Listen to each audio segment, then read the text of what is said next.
And we are back. You back, baby? Yeah. Hey, today, ladies and gentlemen, this is an episode where we gonna talk. You know what I'm saying? We're gonna talk. We're gonna talk some ish, man. We're gonna have us a good time. We have family in the building. You know what I mean? A person who is, man. At first I was gonna say indirectly, but man, really directly a part of the inception of this particular show.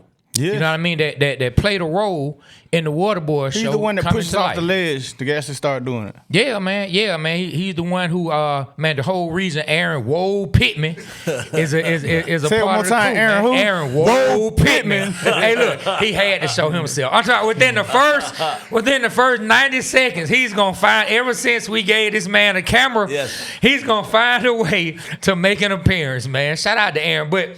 Today, ladies and gentlemen, man, we have one of Atlanta's own. Man, we have someone who's a music executive extraordinaire. Yes. A music manager. You know what I'm saying? One of the go-to voices when it comes to culture and it comes to podcasting now. He'll hit you with some inspirational shit. Every now and then he'll hit you with the, what that ninja just say? What did he just say? You know what I'm saying? But for the most part, he gonna hit you with something that's gonna entertain you. Yes. Like he's gonna keep you captivated, keep your ears tuned in, and keep you holding the phone like, man, I really like what this guy's talking about, man. If y'all don't know who it is, give it up for none other, the one and only Ray Daniels. Let's go. Yeah. Ray in the building. What up, bro? Let's go. I'm happy to be here, man.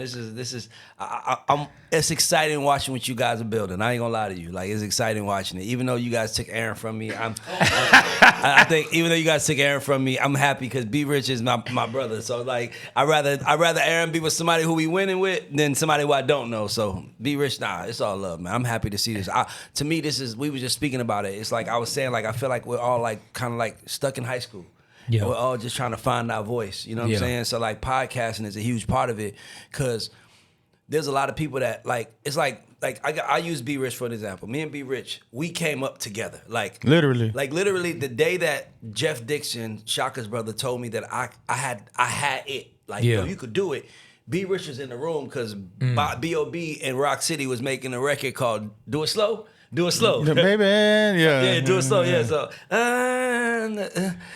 So anyway, my point is that we came up together. But then there's this thing as young black men when we see each other's adversary.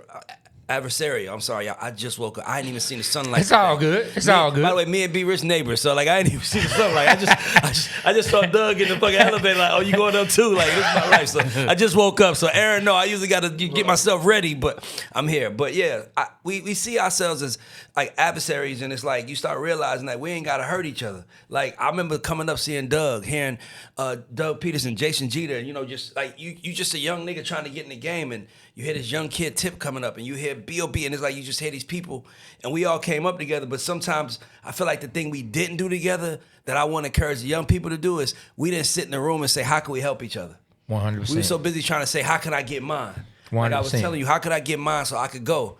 What's high school? We stuck here now. Yeah. So like, if I'm gonna get mine and stay here, how can I make it beneficial and something that makes me happy? And I think podcasting became that new outlet for people to express themselves. You know what I'm saying? So I love this shit. Nah, so what was interesting to me, y'all, was that me and Ray was on another app talking, and that was from the first time I heard him wanting to do podcasting. And I was like, hey man, let me do it with you. He's like, all right. So he started it, and he's like, I had to do it myself. B Rich, I don't know what this shit gonna do. I got to figure out if it's gonna work. I don't want to bring you in something I don't know if it's gonna fail. And I watched him do it and grow, and I'm like, I don't know if you know, but about 2000, like right before when podcasting was first talked about, he was on a plane. 2013. He was on a plane and read a article on a Delta about podcasting, and that was when it was he birthed it for himself. I remember he sent me and Doug a MP3 of him, and who was it? My boy Freaky T. Freaky T. Back in 2013. Yeah. And Doug was like, man, we was like, whatever. Like, it was cool, but like, I'm like, what the hell? But he saw it then, his mom like said, I got a dream. Y'all gonna make some money together. And I'm thinking it's music. That's what she's talking about. All right, that's what. But I think this is what she dreamed about. Yeah. I really do. I know, but that's what I mean. Like, but you guys had to get in the room and talk about something else. Yeah. Other than just like the dream. Yeah. We had to put and it's like sometimes like, yo, what you want to do? Yeah.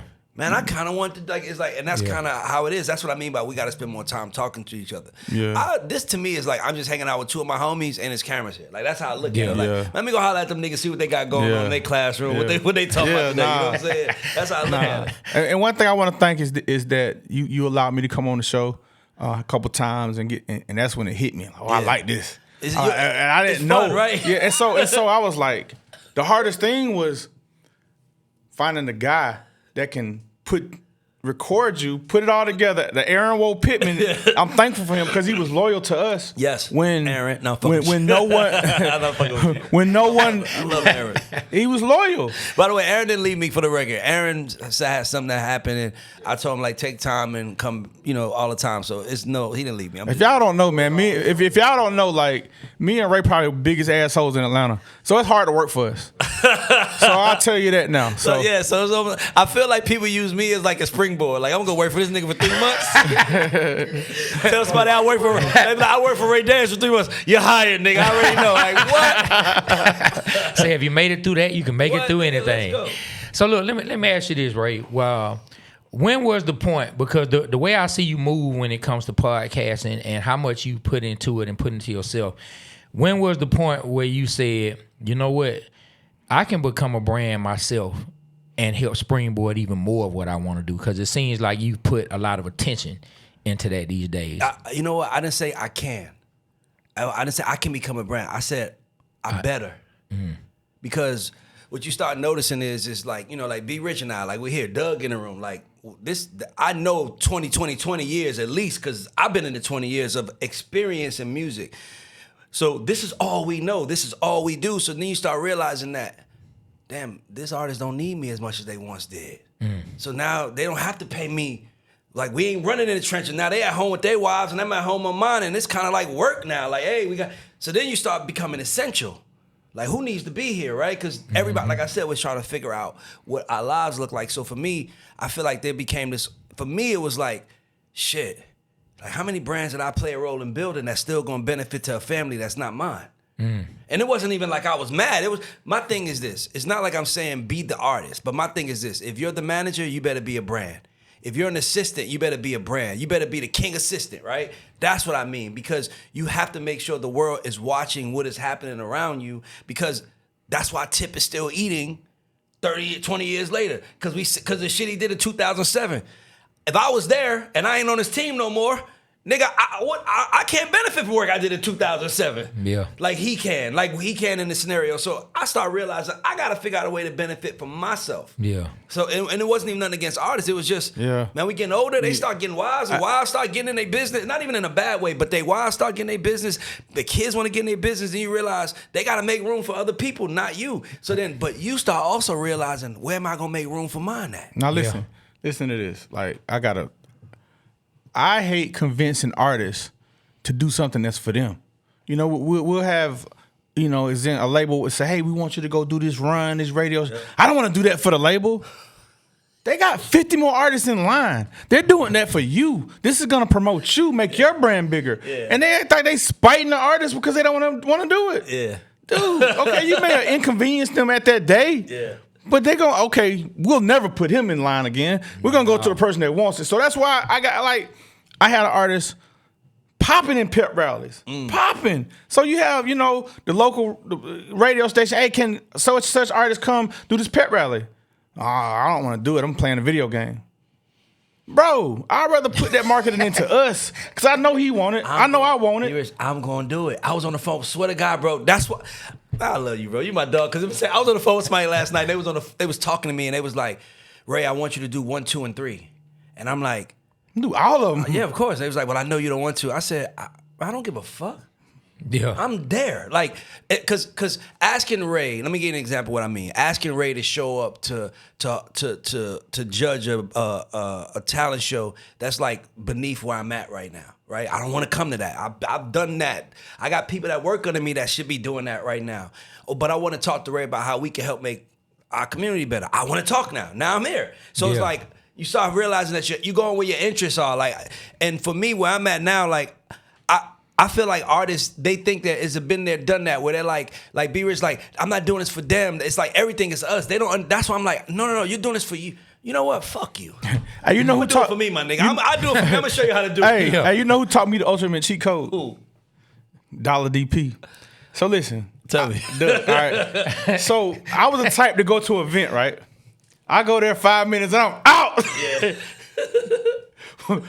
Facts, ladies and gentlemen. He told me the other day though. He's like, "Hey man, just stay the whole time." I'm like, for what?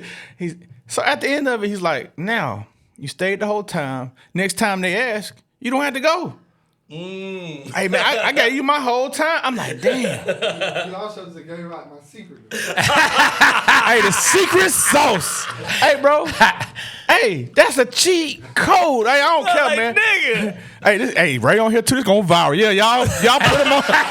Y'all put him on blast. Well, you know, the sad part is for a lot of people, it takes for the lights to be completely off for them to realize they actually need the lights. Boy. And that's sad for it to be completely dark for you to say, you know what, I actually could use that light bulb right here. Yeah. I actually could use it. You know what I'm saying? And it happens to a lot of people. They wait until there are no more phone calls. Yeah. It's no more promoters wanting you to come to the show. There's no more fans. No one's clicking like. No one's asking for anything from you to find and say, damn, I should have went out to every last show they asked me to go to. Think I should about have went this. to every last interview they wanted me Trey, to go think to. about all the artists we work with. Think about how much money they left on the table because they didn't feel like doing something.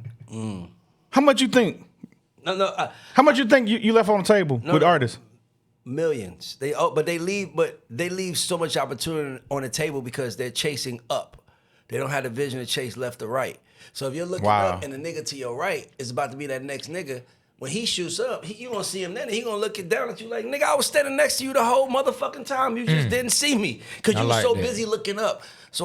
But when you're looking up, that means you're trying to get out of there. When you're looking to your left or your right, you're trying to build.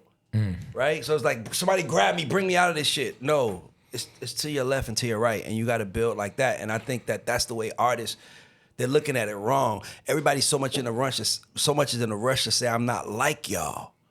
To not be like, we want to be with people like us now. Like, relatability is the new fucking superpower. It's no more like exclusive now. So yeah. Yeah, that makes. Hey, I never thought about that. You gotta look to your left and your right because you will get past. Yeah. And speaking of those days, man, we were back doing the open mics, man. Those were good times, man. Rock City, Bob, Willie Joe, man. Those were good times. Yeah, City Boy, man. Who else? Who else we were running to? Janelle Monáe. Yo, listen, it was a straight competition, bro. Ray was trying to crush our necks. We was trying to crush his necks. We was like, hey, we gonna be them ones. Yeah. But he made us better. I got chills talking about that. Yeah. We finna crush them. Yeah. Rock City, they finna get up on top of goddamn speakers and show us. City gonna bring all the girls and do his thing. Willie Joe gonna do whatever the hell he gonna do. Boy, that was some fun times, bro. But we made each other better, and that's what I mean. Like, we don't have that anymore. Like, think about this. Like, most artists that are creating music are creating music in a room like this, in front of a camera, sending it out to the world. That ability to touch each other, the ability to learn from each other, grow from each other, is what makes us grow. Like, that's why we feel stuck. Because we're not in a room together no more. We're not talking to each other. It's like We got to bring that back, man. That's why I came to do your shit. I'm like, where you at? Like, I seen B Rich in the elevator. Yeah. Like, literally, we going down. I'm like, yo, when you do, I'm gonna do yours. He was like, for real? I'm like, nigga. Yeah. I'm like, we gotta talk. Yeah. If we ain't talking to each other, we ain't growing. Hey, look, I got a subject, y'all. Let's talk about this. Okay, I want to hear this. AI is now making songs. Yeah. You can put in lyrics into a AI app, and it will create you a whole song. You can put the genre of sound you want, and it will make something that actually sounds good. Now, it may leave the soul out of it of a human or what have you, but where is this going? Because I'm playing along with it, and I'm hearing some jamming songs, right? Where is this going? What's happening? Now, you manage writers. You have writers that have made billions of dollars, big old hits. You've had a hit every year since I met you. Since 2006. So now, what I was happened? saying like that. I'm like, damn, that's real. Like, let me ask you a question. Be Rich, Playboy Trey. They got AI Waterboyz. Are y'all scared? Now I'm gonna get with it. We're gonna figure it out. The reason why Because they ain't going to be me. that's my point.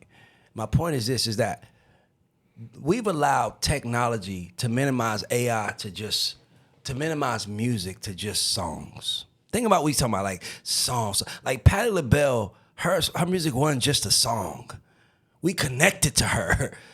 Nigga, when Tip said what he said, nigga, hey, he gonna have to get a track with God featuring Jesus and Jay-Z. It was like, this nigga is ill. It wasn't a machine. It was like a machine can't think the way humans can because humans are trendy. So when we start like giving machines power, you forgot the point of it. That we weren't crazy over the Beatles songs. We were crazy over the Beatles. We weren't crazy over Tupac songs, my nigga. It was Pac. It's like until they can create an AI Ray that can sit here and talk like me. And by the way, if they can, I'm gonna be like, yo, get that nigga everything I know. I need my percentage. I'm going on the boat. Yeah, man. I'm going. That's how I think. As long as that nigga saying what he need to say. Yeah. We good. I'm on the boat somewhere. As long as I get my percentage. So I think that, listen, I've been left behind about 3 or 4 times in my life. Okay. Where somebody warned you, like in school, yo, you better get serious or your friend's gonna go to college and it's over. It's like, man, fuck out of here, nigga. We gonna be on up, and then everybody went to college. Yeah. And I'm working at the airport pushing wheelchairs. Oh shit. Yeah. I'm pushing wheelchairs with people who parents got kids in college my age, and oh shit. Yeah. I'm stuck. I gotta get out. That happened for real. Nigga, my whole life has been that. My whole life. That's why I move with the urgency I move, because I feel I'll see something happening and be like, oh shit. That's why I started the pod. Yeah. I lost hundreds of thousands of dollars doing this, but I saw the urgency. When I'm in A&R meetings and I'm signing acts, and I got all this time in, and I have acts asking me, hey, Ray, do you know Gary V? And I'm like, nah, why? Yeah. Well, can you introduce me to him? For what? They want to meet Gary V. For what? I feel like he can help me. More than me, nigga? Yeah.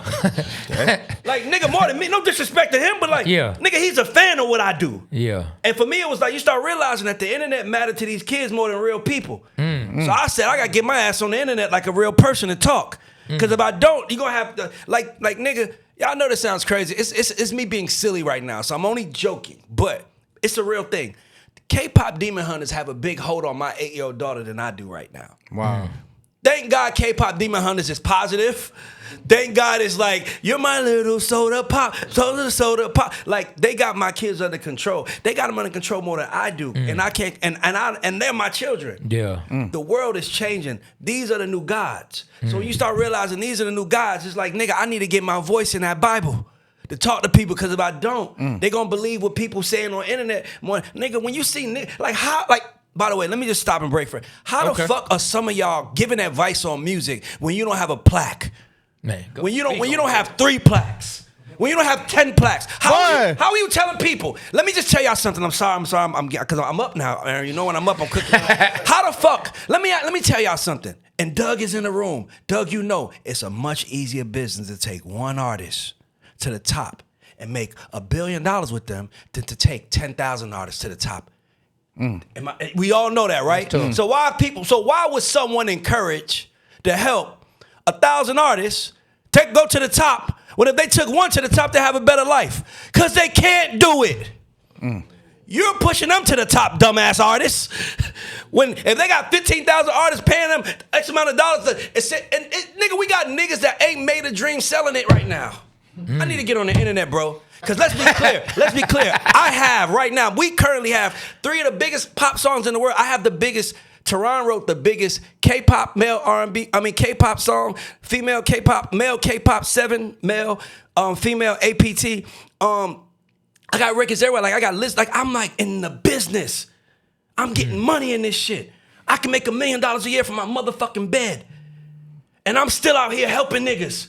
That's superhero shit. That's real hero shit. These sucker niggas that figured out how to put on a motherfucking tie and sell, but they never did shit. That's who I'm coming for. Because I'm tired of, like, the black community can't afford any more motherfucking colonists, any more people that want to come in and rape and pillage us. We can't afford that. We need us teaching this. If a little nigga come to me say he want to be a rapper, he ain't good enough, I'm going to say, why don't you go fucking be a manager? Why don't you go be a coach? I'm going to tell him every other thing he can be. That's all I had to be. Nigga, nobody just told me, Ray, you can be that. Somebody asked me to help them with music. I'm like, damn, I'm 22. That's the first time someone ever said, Ray, you can do that. And here I am. So my whole thing is, how many young black men and women can I say you could do that and change their life? That's how I look at this. So I'm sorry I had to cook. I'm just tired of these internet gurus. If they could do it, they'll do it. I just got a royalty check for $500,000 last week. But let me hold on to something, bro. No. I don't. No, hear my point. My point is, I don't need your money. I don't need the people I'm talking to money. When you argue with me, you're arguing with the wrong person. I'm the nigga coming out giving you the information and going back into my nice ass house that I can afford by myself. Well, y'all want to listen to the nigga that's giving you the information, but y'all paying for his house he's going into.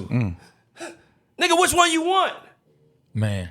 Boy, well, you know. By the way, I'm up now. Let's go. Well, look, the problem is when it comes to information, it doesn't really matter the field. I had a dude tell me this about the trading game. A dude said, you're listening to people who are only one chapter ahead of you. Because they read a chapter ahead of you in the book, all it is. You feel like they know everything because they one chapter ahead, but they don't even know what's in the book. They don't even know what it's about. They just one chapter past you. They don't know the end. By the way, because you're paying them for the chapter that they're in front of you, you're sending them to more chapters. Yes, but here's the worst part: they're skipping lines. Because they're getting so much, they think they're more than what they are. And they not. You got internet gurus thinking they're more than people that actually went to college 30 years and did this. I wouldn't say that. Like, I'm not an internet guru, my nigga. I'm speaking with 20 years of experience, and I'm still using to this day. Yeah. Still working for me. It's not like, I'm like, remember that nigga used to say, not only am I a client, I'm also the fucking president. Hey, you know I'm benefit from this shit too, nigga. Like, I'm trying to get it to y'all, nigga. Yeah. Hey, listen. Trey schooled me to this, so I was the type when I got in the podcast. I'm up here looking at everything, how to do this, how to do that, hey man, I found this guy and Trey and I'm part of SWAT, so our partner. Yeah, SWAT, we got Atlanta culture page. Yeah, for sure. They'll be like, we don't want to watch it. Like, why? I'm getting pissed now. I'm getting pissed. Like, I'm taking the time listening to this shit. I'm sending it to y'all, and y'all don't want to listen. Fuck y'all, man. I'm tripping. So they broke it down. Hey, man, if you keep watching it, man, they're going to sell you something. They ain't selling me shit. I'm picking up gems. So what they're doing is they're picking up something that everybody know on the internet. Yeah. They're giving it to you. And I may not know it. I'm like, I done learned something. Yeah. And then in the middle of the reel, hey, man, if you want to subscribe to our course, so I start seeing. One chapter ahead, bro. Everybody's selling something. One chapter ahead. They one chapter ahead, so they feel like they can tell you what's in the book and you'll believe it because they telling you something you haven't read yet. But if you just keep going, you'll get the same. And then they say, "Man, you know what, B? You know some stuff. Why don't you start doing that?" I'm like, but see, we came up in an era where you was told to be silent, like it was frowned upon. Like remember, we came up in the era where nigga. Suge was like executive producer, dancing in the videos. Like once that happened in our culture, if you stood next to an artist, if you stood in front of a camera, you were that. And if you were that, then no one wanted to work with you because why are you that? Yeah. But now we don't have nothing. Yeah. Like we was on the elevator. I heard you talking about that. And I was like, yo, literally I said, how's it being in the music business? Can I tell him what you said? He says, I'm in the Damani business. And I was like, I said, that's funny, bro, because I'm in my Tehran's, my business that I'm in too. I don't like myself when I'm in the music business because there's no more music industry. It's gone. Man, break that down, Ray, for the people that don't understand. Meaning like me and B Rich and Doug, we met in offices and places. Like you had when you was coming up in Atlanta, you had Grand Hustle office. B&Me had an office. Usher had his office. Akon had his office. So Def had his office. Then you had niggas getting deals like Noontime, and now they got an office. And you had to just come to this city, make a little noise, and one of those guys snatch you up and put you on. It was an industry. It was a group of people who worked together. Now there's no industry. Like where do you go to get signed? Where do you go to get discovered? Where do you go to tell people about new music? It's literally we go in our phones now. There's not an industry. Research A&Rs. And then what the algorithm did to us was it divided us because instead of it showing us each other, it started paying attention to our interests. So it's like, okay, this guy stops when you see something on this issue, right? And he stops. And then they start just feeding you that. And now you're so angry because that's all you're seeing and you're thinking that that's the world. No, that's the world in your phone. Yeah. Right, so that's not the real world. That's because then your phone algorithm showing you something different. It's this thing on. But Instagram. Ray, it does become the real world. No, but it's not. It's like it's not, but in reality, it doesn't form the real world for you. Well, perception is reality. Until you understand. So in that case, it is the real world. But I think that if we see real people telling us it's not real, then we'll buy into it more. But if There we you see go. niggas on camera saying, look how much money I made today from my course, and you can do the same. I made $15 million in 30 days, and you can do the same. And as long as that's there, right, compared to somebody like, I got millions of dollars. That shit is hard. Like, it's like, money is not like that easy unless you scamming. Unless you're stealing from people, right? So it's like, you got to just pay attention. That's why I'm just, bro, we need real people talking. And I think that it's happening right now because real niggas just infiltrating the internet. That's why I'm talking to them right now. Man, it's like real nigga, we coming. Man, I know people talk a lot about gatekeepers and people complain about gatekeepers. But I ain't gonna lie, man. I kind of miss the days when you had to go through certain levels to get to where you wanted to be. Yeah. To even get in the studio, you had to impress somebody. Like when I was coming up, Yeah. you had to impress somebody just to get in the studio because you couldn't afford getting in the studio. Then to get a show, you had to impress somebody who would talk to somebody about you getting the show. Yeah. You couldn't just get up on the stage just because you felt like it. Exactly. You didn't have songs recorded just because you felt like it. Yeah. You know what I mean? Like you actually had to get better and go through each step. Like I miss those days. And I don't think it's enough artists who realize how beneficial that actually could be to them. It might make them have to work a little harder. You might get told no a few more times than you get told because you make something in your bedroom and you play it for your partners, but it helps you in the end to become a better artist. There's this term called toxic masculinity, right? Gatekeeping is a masculine thing to do, right? Like gatekeeping is almost like security, right? Like I'm gonna work the door. I'm gonna decide who comes in and out of my house. I'm gonna decide who can do certain things, right? So gatekeeping is more of a masculine thing that, and I think is the toxic masculinity killed it, right? Let me tell you what I mean, right? Okay. Because this is a sports show, right? And in sports, you still have gatekeeping. You still have a coach saying, no, that's my starting quarterback, right? Yeah. That's my starting point guard. He's the better player. It's you need that. Imagine if they took over sports and it's like, no, whoever's here first. Whoever's here first should be the starting point guard. No. Who had the dream the longest? Yeah. That's not a masculine voice. Yeah. That's a feminine voice. And I'm only saying that not to be disrespectful, to say that the black man, the daddy voice is missing in America. Period. The daddy voice determine who gets in, who doesn't get in my house. And to me, that's what gatekeeping is. And that's why it's gone, because we don't want to hear the man's voice. Because sometimes a man is not going to say what's convenient. He's going to say what's necessary for us to win. Hey, look, B Rich, I know I love you, my best friend, and we hang out every day, but that nigga's throwing the ball better.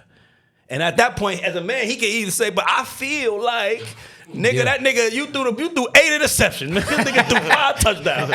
Fuck your feelings, nigga, right? But because the masculine voice is based in just truth, honesty, and what's needed for greatness. And to me, because I've been on the front line of saying gatekeeping comes back, and when I say it triggers people. Y'all motherfucker. And I was like, oh, see, I get it. It's like a man saying, let's protect it again. Makes people mad. Right? But then if you don't protect it, eventually let everybody eat it up, it's gonna be nothing. Yeah. And now we have nothing. And now we have nothing. So now the real niggas that do it, it's like, you know what it remind me of? I want to give an example. I'm gonna talk to Doug. Remember right around, so if you're an Atlanta native, Atlanta is, we have 2 exclusive malls, right? Of course, you got Alpharetta, but I'm talking about the city. You got Lenox, which most of us go to, and then you got Phipps, right? Okay. Phipps was kind of like the Brookhaven side of Atlanta, like Lenox is like Buckhead, but Phipps is more like Brookhaven energy. And if you're from Atlanta, you know what that means. Right around the pandemic, when they was giving away all them PPP loans, I went to Phipps Plaza one day, and. No, you know I'm going. Don't see niggas? You know I'm going, right? See I'm going, right? I went to Phipps Plaza one day. And what you saw? And I sat outside in the car for like 20 minutes because it looked like a nightclub going in and out. And I was in the car with my assistant. And I said, sometimes people need to stop and pay attention. I said, stop and look. I said, look at what you're seeing going on. And it was nothing but girls with bonnets on and these tight bodysuits and Fashion Nova and niggas with like their pants sagging. And I'm like, Phipps has never... That wouldn't even be allowed at Phipps. You didn't do that. Yeah. But because Phipps did that, now, go to Phipps now. Nobody's there. Go to Lenox now. Nobody's there. You want to know why? Because when everybody had money, they let everybody in. Sometimes, but by the way, you go to, what did they figure out doing, Doug, when they let everybody in? They start putting them lines outside.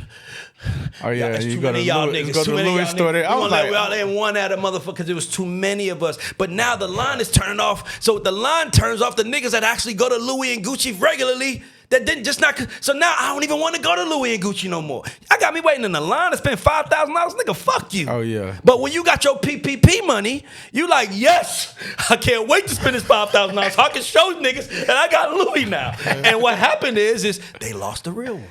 Yeah. That's what happened to the world. That's what happened to the music business. That's what happened to talent. When the nerds came in and started saying, why are y'all artists allowing people to own your masters? You should own it. You basically came into Gucci and said, why are y'all allowing the fucking salesman to say and the people to control the doors? Why don't you let anybody who wants it get it? And now nobody wants Gucci no more. Now music is dead. Music is dead. Thank God Taylor Swift brought it alive. So what we have now is we have an industry that is no longer there because we let anybody who wanted to do it, do it. To the point where the biggest thing in the world now is some fucking cartoons called K-pop Demon Hunters. The biggest shit in the world. It's like, because we were so busy saying culture, music, hits, it should feel like this. The Koreans was like, man, just put that shit on TV, give them a good song, put that shit out while they arguing about what the music business is. Let's put something on Netflix, and now they got the biggest thing. That's the new industry. Being in the Damani business, being in the Ray Daniels business, being in the Rock City business, being in that, not being in the music business anymore. Because that shit is gone. There's no leadership, it's nothing. Everybody at the top is trying to figure out a way to cash the fuck out. That's why you got top niggas suing top niggas. Because everybody's trying to figure out how to get out this shit now. Because there's no more. So transitioning on to what you said about the masculine voice and you say Ray got himself sweaty. Yeah, man. You say you've been my best friend for 7 years, and this guy can throw it better than me. So the Atlanta Falcons signed Kirk Cousins to $100 million. Exactly. Look at sports. All right. look. Ain't nobody in the same. But we gave him $100 million. How are we gonna do that? No. And they also, in the same breath, drafted a quarterback, number 9 overall in that same draft. And in the middle of the year, Coach Morris had to do what you just said. What you think about that? Listen, bro, that's why I like sports so much. That's why sports is so big, because it's not about how we feel. It's settled every time we get on the field. You did good, you're going to reward it. You didn't, you're not. Yep. So for me, it's funny you said the Kirk Cousins thing, because when they drafted that kid, it's like business as usual. Business as usual. That's sports. You want to know why? Because as much as they're running the Falcons, you know who really owns the Falcons? The motherfucking fans. And at some point in time, when we stop showing up, there will be no team. There'll be nothing. It's like Lenny Smart goes back to that thing, right? That gatekeeper thing. Nigga, we need a gatekeeper to say he ain't playing good, put him in. But what if we didn't? What if Kirk Cousins was a starter because he could beat Michael Penix's ass? What if he's a starter because like, nigga, somebody gonna have to fuck me up to get this job? Now, we got the best fighter playing quarterback, but the nigga can't throw the ball, but nobody's gonna take the ball from him because say, who won't take it? Hey. Who won't take it? This is entertaining. I'll beat y'all ass in. Like, now, you know what I'm saying? Like that. Hey, Sure, you got Debo at the quarterback. We'll have a whole bunch of defensive ends playing quarterback. I'm throwing the ball, bitch. All the D tackles will be the quarterbacks. Hey, man, can you picture that, bro? Hey, you got your position because you can beat a ninja butt, bro. Hey, John Abraham, our guy, man, you should have been the quarterback, man. Because I know Abe will rough somebody up. You know what I'm saying? Quarterback is made by the player who can fight the best. It's like, bro, we need a quarterback. Somebody need to say we need a quarterback. We need somebody who can throw the ball, read defenses, and the music business became who's the realist. I'm putting the air on for you, Not brother. who's most talented. Yeah. Think about it. A nigga make a hit record. Is he real? Not is he talented no more. When Nelly came out, I'm going down, down, baby, yo. Everybody's like, that nigga hard. Even though he say, street sweeper, baby, cop ready to let it go. Hey, Nobody said everybody was really singing along about with that it. life. Yeah, everybody no, we just just sung enjoyed the along with melody. it because we enjoyed the song. Melody. 100%. Then somebody said, is he real enough? A gatekeeper, by the way. Probably a gatekeeper that wanted something real to come through. Is he real enough? It got to be real. And now it became the real stuff. Now you have to be real. You have to be this. You have to be that. And it's all these things you must be now. And then people just was like, I just want to sing about being a soda pop. And that nigga, you see what I'm trying to say? And that's what happened. And now the people have it, and there we are. Man, I'm still laughing at the best fighter being the quarterback. Like, That's entertaining. he just walk in the locker room Hey, and man. just slap somebody. No, I'm quarterback today. Hey, Trey, all right, so I got the ball. hold on, Ray. We do this. What were you thinking? All right, so what if Kirk Cousins was the bully? What is he thinking when Michael Penix is trying to come up for him? And No, he looking at Michael Penix, but tell that nigga you ain't ready. When that nigga offer you the quarterback position, nigga, you better tell that nigga you need 2 more weeks to get it together, nigga. I'm gonna fuck you up. Hey, he did it good. Hey, man. Hey man, and Penny sitting back like how Chris Tucker was in Friday. He was like, man, it's okay. I don't say I let Kirk play quarterback, but when he leave, I be throwing the ball again. When he leave, I throw the ball again. Man, that would be Listen, all the fans yelling, Kurt, get the ball. Hey man, that nigga can fight. Hey, so beat my ass last time. So you got me thinking back in caveman times before everybody was born. Okay, let's go to caveman. So like, what were they thinking? Like, all right, so dude over here, he liked this girl. He trying to spit at this girl. And the bigger caveman comes. What happened, Ray? Explain. Nigga, whoever. That's why. So let me explain to you. First of all, you're speaking about the caveman days, but we could just easily say instead of caveman, we could say USA, we could say Russia, we could say China, right? So if you pay attention to what's happening, it's the same concept, right? It's like the USA is the biggest army in the world, not because if you know about how they run their army, what they did was they say, hey, small country, you can't afford an army.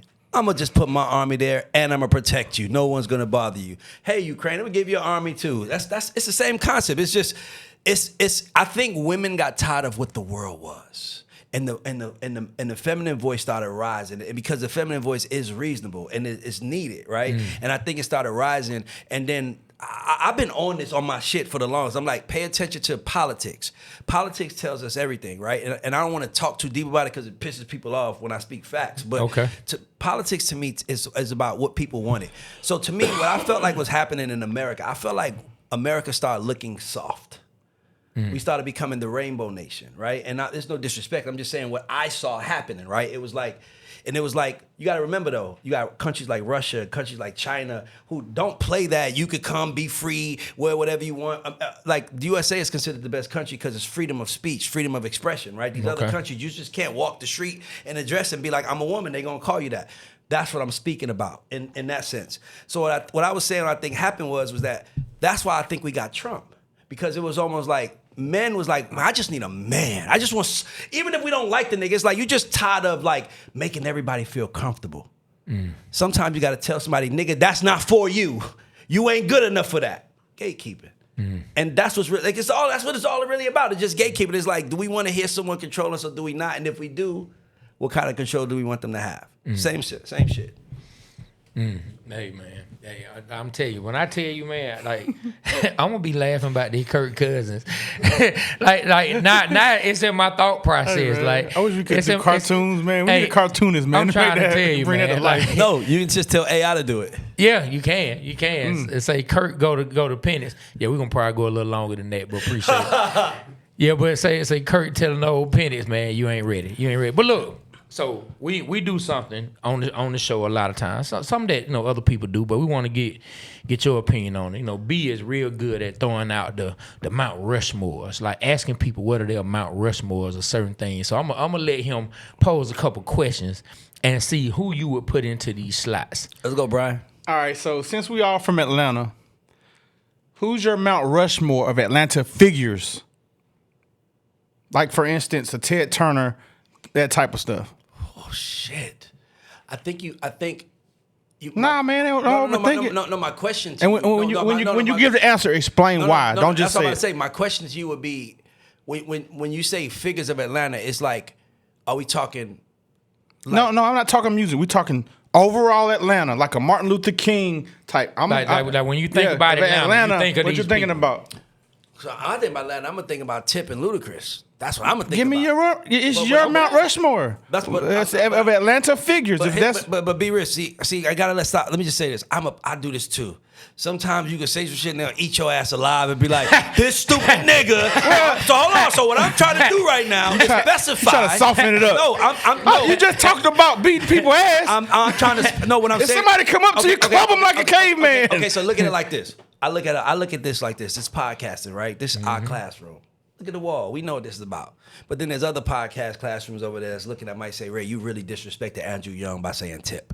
Tip might say you. Man, you overthinking it, Ray. Go on, man. Nigga, this is how you got to think on podcast. Nah, bro. So that's what I'm asking you. No, I need you to give me your 4 Atlanta personalities, man. Figures. Forget if Tip's your number one guy, put him on there. No. It's not. He's not my number one guy. I'm saying Oh my God! I ain't never seen you squirm. I'm not squirming. I'm just saying I do. Bro, you Ray Daniel, bro, give me your phone. I get attacked, people, bro. I get attacked on the internet every day. I'm just. And you worried about that? I'm trying to. You wanted to get on the internet. No. See, here's the difference. No. Here's the difference between Ray Daniels. Man, you tripping. Here's the difference between Ray Daniels. When I say Tip name, I know him. You see what I'm trying to say? So you got to remember, I talk on the internet. You don't. Ray, they talk shit about you behind your back. They talk shit about you in front of your face. I don't care. If you say all the right things, they still gonna talk shit about you. Give me your 4 personalities, man. I'm tired of my phone ringing. That's what you don't understand. That's what I'm trying to tell you, my nigga. When my phone rings, it's 30 minutes on the phone by Ray. You gotta understand. Okay, look, hold on, people hold on. like Shaka, people like Chris Black. Put the camera on me, Aaron. Go ahead. Hey, look. Ray's about to give us his 4 personalities. Do not call his phone with that shit. Call mine. All right. You know what I'm gonna say? I'm gonna say Kasim Reed, Andrew Young, Maynard Jackson, because I'm gonna say Kasim Reed because I feel like Kasim Reed built the Atlanta modern culture the way it is, or how we get money together. Kasim was like the first mayor to say, everybody gonna sit at the table, we gonna get some bread together. At least us. You know, I don't know if Shirley Franklin was talking to them, them construction guys, but Kasim Reed brought the culture in. So Kasim, Andrew Jackson, because obviously he is who Andrew he is. Young. Andrew Young. And then I was gonna say Maynard Jackson. Andrew Young because obviously who he is and what he's done. And then Maynard Jackson because of the airport and the Olympics. And then the 4th one I'm gonna say, fuck it, I'm gonna put my nigga Tip on there. No nigga march for the city more than that nigga. That nigga's no Tip. Put 3 mayors in a rapper. He put 3 mayors and a king. Look, he done did everything. There you go. Shout out to Tip, man. Hey, man. Listen. If 3 rappers and a king. Somebody asked me. 3 mayors and a king. Somebody asked me, have you ever seen the movie 300? Not 300. Troy. I haven't seen it Okay, yet. Troy's one. I've seen it. So back in the day, in Troy, back in the day, they would say, we don't want thousands of men to die today. Let's put your best against my best. So if you ask me who I sent out best to go lead, I would send Tip. I don't think nobody cares about the city more. I don't think nobody cares about the people in the city like more. that. And by the way, I'm not saying it because Doug is here. I say that on record all the time. Nah, you do. Because it's like, if there's a kid, and my honorable mention would be Killer Mike. Matter of fact, because of them two, Tip and Killer Mike gonna share that fourth one, and nobody gonna say I can't do that shit. All right. Because it's mine, nigga. Hey, Trey, I got a tough one. Let's go. Your Mount Rushmore of music execs in Atlanta. In Atlanta or from Atlanta? Because that's, because Shake is the first person popping in my head, but he's from I mean, that had something to do with Atlanta, and they so- still rep Atlanta. Shakir.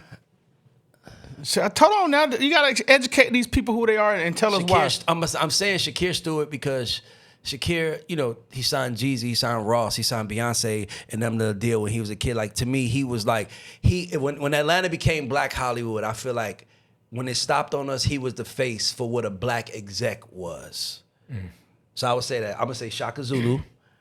Like Shaka has put on more execs. And I'm gonna put Jeff in there too, because but Jeff, he'll say they all in one. But Jeff gonna be like, don't put my name out there. Jeff. Shout out to Jeff. Shout out to Shaka, so man. I'm gonna say Shaka, because Shaka has put so many people from PK to like, you got Sean. I was in LA when me and Shanae working, and Shanae, like, I'm from DTP, and it's like they have such a rich history of people they put on. So I'm gonna say Shaka.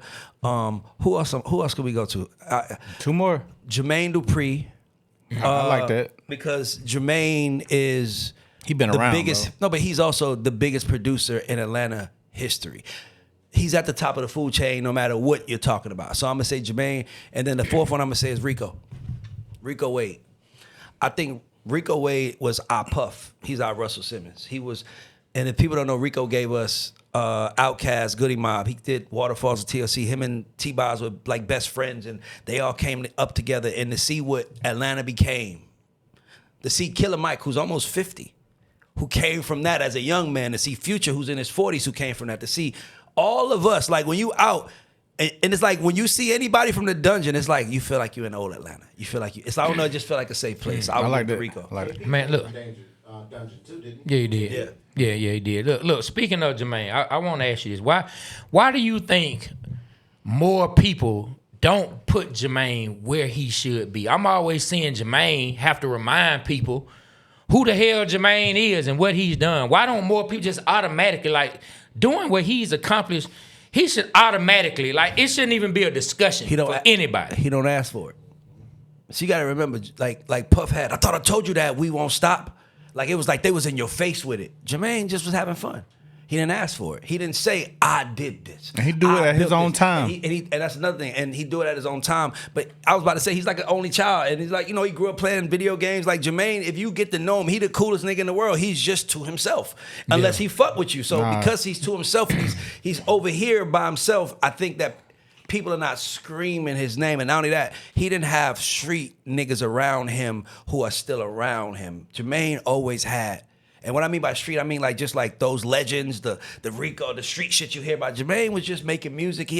And everybody he had around was people he put on. Surge, Scooter, like these are people. He was the opportunity person. Mm-hmm. Little John, like people came to him for that. So Jermaine to me is the king of what Atlanta is, but he don't want to be the king. That's why Tip named himself king, my nigga. That's why I gave it to him, because he said, I'm the king of this shit. So it's a difference. All JD is, but he just didn't want it. So, people want to follow a nigga that want to be followed. Right. Niggas don't want to follow a nigga that don't want to. All right, last but not least, we're going to test your Falcon knowledge. We're going to see if Ray Daniels knows something about the Atlanta Falcons. I'm telling you something right now. I didn't start watching football until Michael Vick stopped playing. Okay, so as long as all right. Vick, I could get with. All right, so Okay. we're going to ask you the Mount Rushmore of your Atlanta Falcons. Explain why. Oh, that's easy. The Atlanta. Now, don't just say names. Explain why. I got you. Deion Sanders. To me, Deion Sanders is Atlanta. I don't know how to explain it. It's like you gotta be. Everybody in the room is nodding their head because you kind of gotta be from here to understand. When you meet Deion, like when you hear him talk, that's Atlanta niggas like behind closed doors. Because we kings here no matter what. Like everybody got a grass, everybody got a house. Even if we struggling here, we still living way better than niggas in the same tax bracket as us in other cities. So Deion Sanders, because he represents that flyness, that because the secret about Atlanta, I just say, is that you could be fly on your side of town. You could just be the flyest nigga in McDonough. You could just be the flyest nigga that pull up to. You could be the flyest nigga on Old National, right? That's what. And by the way, you surrounded by black folks and they love you. But Deion is first. Atlanta Falcons. I'm gonna go Michael Vick. Okay. Nigga, I didn't even watch football until Michael Vick started playing. So I think he's the most explosive player. I think Arthur Blank owes him about 3 or 4% of the team. Wow. Wow. I couldn't disagree more. But I love Vic. Most people that watch football, like everybody I know that watch football that didn't watch it, they watch it because of Vic. Everybody I know was like, I hated football. He made it exciting. So I'm gonna say Michael Vick, Matt Ryan, because he took us to a Super Bowl and we was up 25 points in it. And we lost, but like that's the highest we've ever been up in that. Like, It don't get no more logical than that, bro. Listen, that's the closest you ever seen, 28-3. That's the highest ever been to the Super Bowl, my nigga. So you gotta give it to Matt Ryan. What a time to be alive.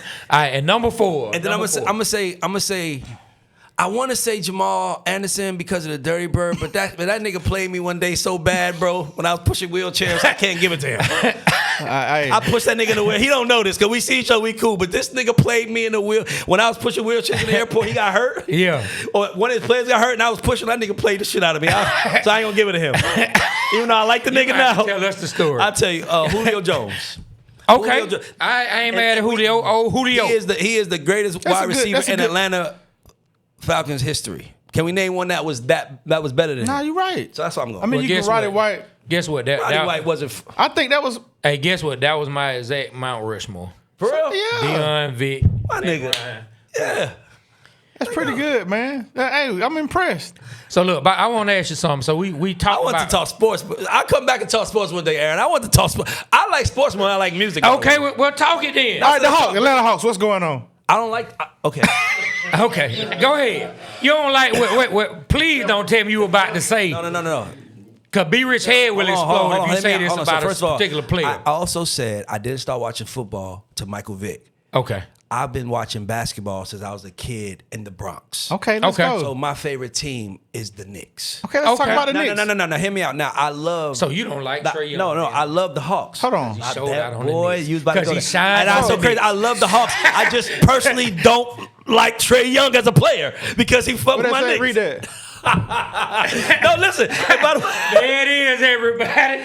Hey, look, and I didn't even know that about It's like- you. But I'm glad that is there. I'm glad that is there. it's like when a nigga He's does all this around and you. he little. Yeah, man.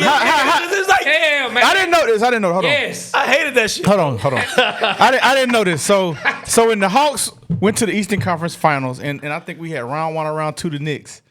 How did you feel? The Knicks. What in the hell? I'm a nigga. If you look at my house, I built a $60,000 Knicks basketball court. I don't care. My brand is orange and blue because of the Knicks. I am a Knicks fan. That's the only thing New York left me with. Let me tell you, boy, you and KD probably the most Atlanta nigga, New York Knicks fans. KD, that's my nigga. He working me. I know. Yes, I know. yes. You and KD probably the biggest Knicks fans who represent Atlanta out there. Listen, the only time I'm against Atlanta is when the Hawks play the Knicks.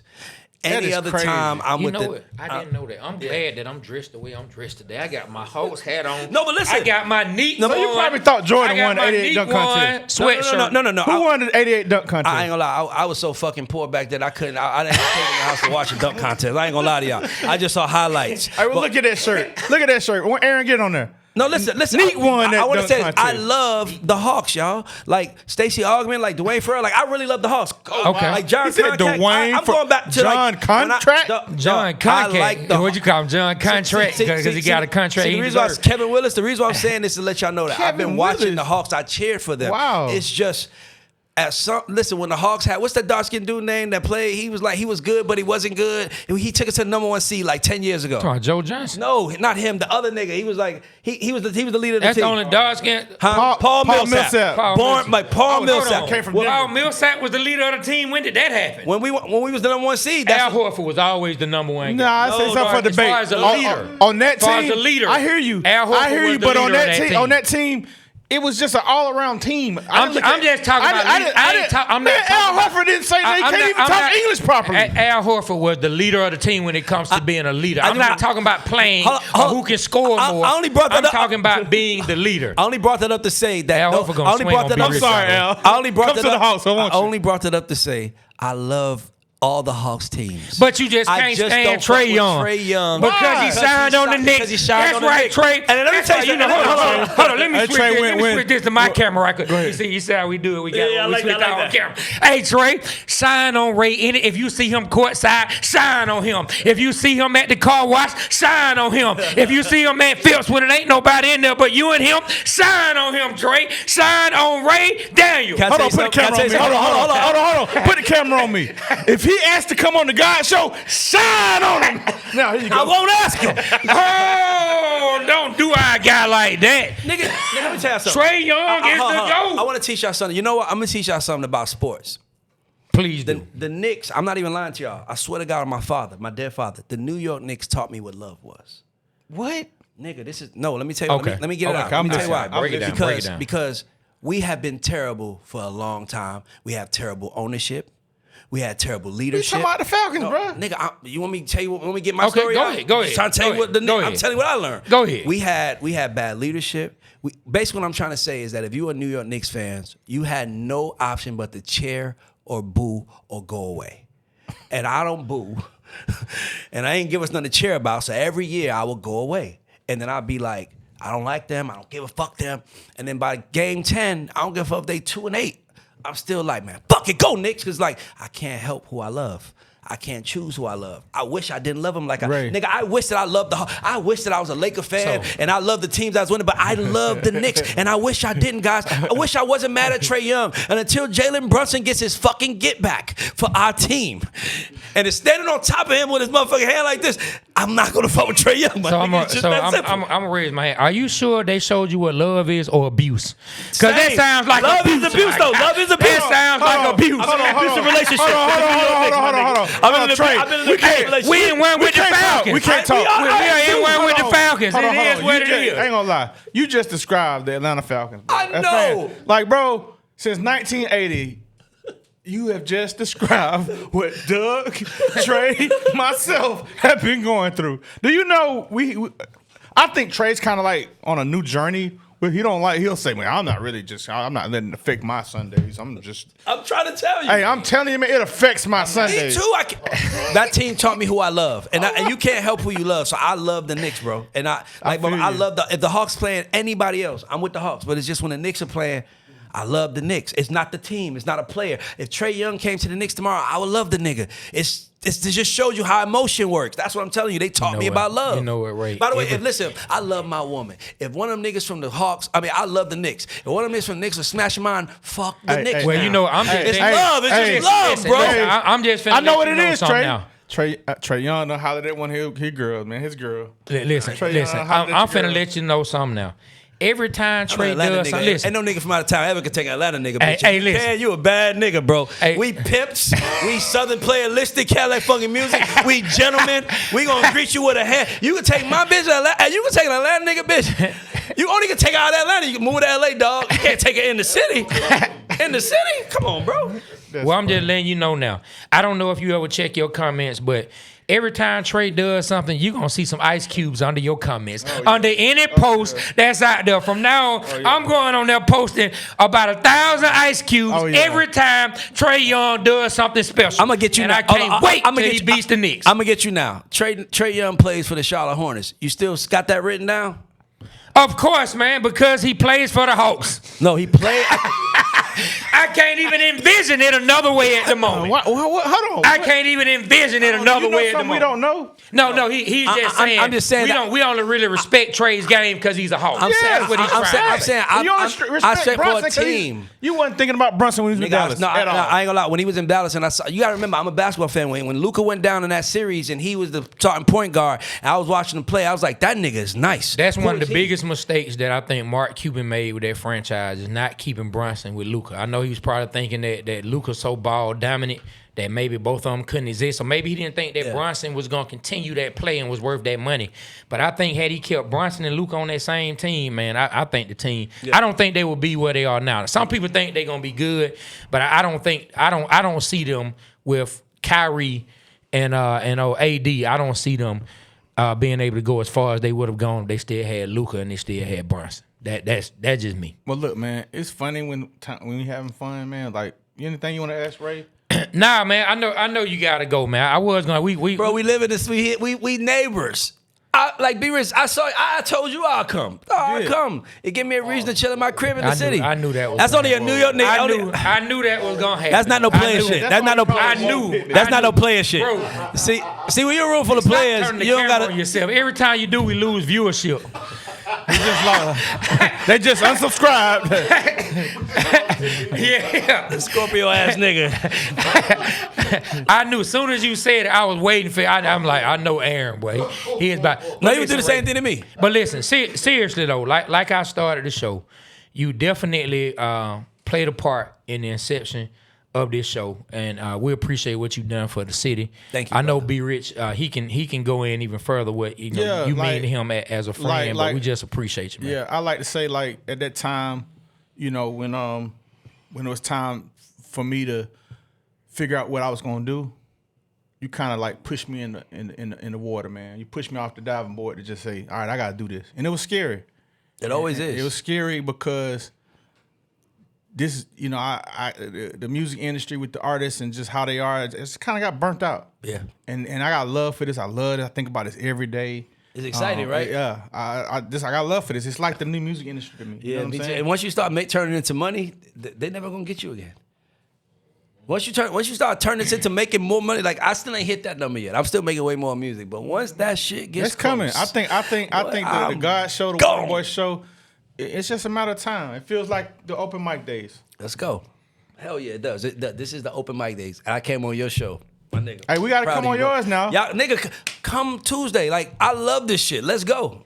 Listen, I created a show just so I could do this 3 days a week live. Like, I love this shit. This is more important to me than I'd rather do this than what I'm doing. Make money. This is my lunchroom now. Okay. Like, we go to the lunchroom, talk shit with my niggas. Like, then I go to work, then I go to the lunchroom. Yeah, man. Hey, look, everybody, we appreciate y'all tuning in. Like we always say, the Waterboyz Show, we represent Atlanta because Atlanta represents us. On behalf of myself, Trey, my partner B Rich, the great Ray Daniels, and Aaron Whoa Pittman, the Waterboyz Show, we are out. Kill the camera. Go Trey Young.